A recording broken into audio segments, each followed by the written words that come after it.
নমস্কার, কলকাতা টিভিতে আপনাদের স্বাগত। সঙ্গে রয়েছি আমি ঈশিতা। মন্দারমণিতে ঘুরতে যাওয়াই হলো কাল। নিম্নচাপের জেরে উত্তাল সমুদ্র ছিল, আর সেই সময় সমুদ্র স্নানে নেমে তলিয়ে গেল দুই পর্যটক। তাদের মধ্যে একজন মৃত এবং আরেকজন নিখোঁজ বলে জানা যাচ্ছে। শনিবার সকালেই যেমনটা জানা যাচ্ছে, মন্দারমণিতে সমুদ্র স্নানে নেমেছিলেন দক্ষিণ চব্বিশ পরগনার মহেশতলার বাসিন্দা 48 বছরের সোমনাথ মজুমদার এবং সোনারপুরের 31 বছরের কমলেশ মণ্ডল।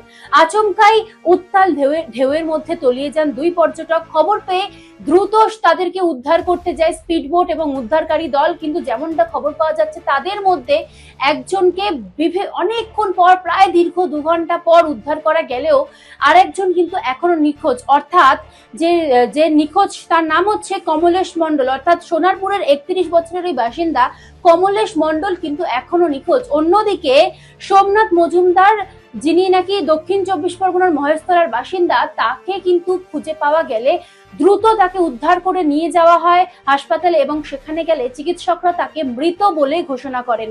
নিম্নচাপ সরে যাওয়ার পর সমুদ্র স্নান থেকে কিন্তু যে নিষেধাজ্ঞা ছিল, সেই নিষেধাজ্ঞা উঠে যায়।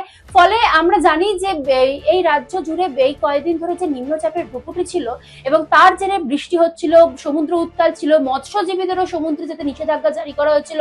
পাশাপাশি পর্যটকদের ক্ষেত্রে যদি নজর রাখা যায়, পর্যটকদেরও কিন্তু সমুদ্র স্নানে কিছু নিষেধাজ্ঞা ছিল, কিন্তু নিম্নচাপ সরে যাওয়ায় সেই নিষেধাজ্ঞা কিন্তু উঠে যায় এবং দীঘা এবং মন্দারমণিতে ভিড় জমাতে শুরু করেন পর্যটকরা স্বাভাবিকভাবেই।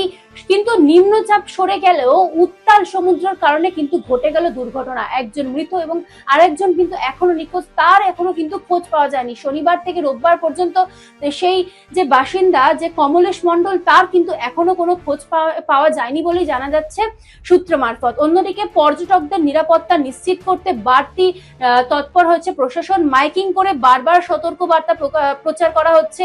ভিড় নিয়ন্ত্রণ এবং নিরাপত্তার জন্য অতিরিক্ত পুলিশ বাহিনী ও সিভিক ভলেন্টিয়ারও মোতায়েন করা হয়েছে। কিন্তু তার মধ্যেই এই ঘটে গেল মন্দারমণিতে ঘুরতে গিয়ে এমন এক দুর্ঘটনা।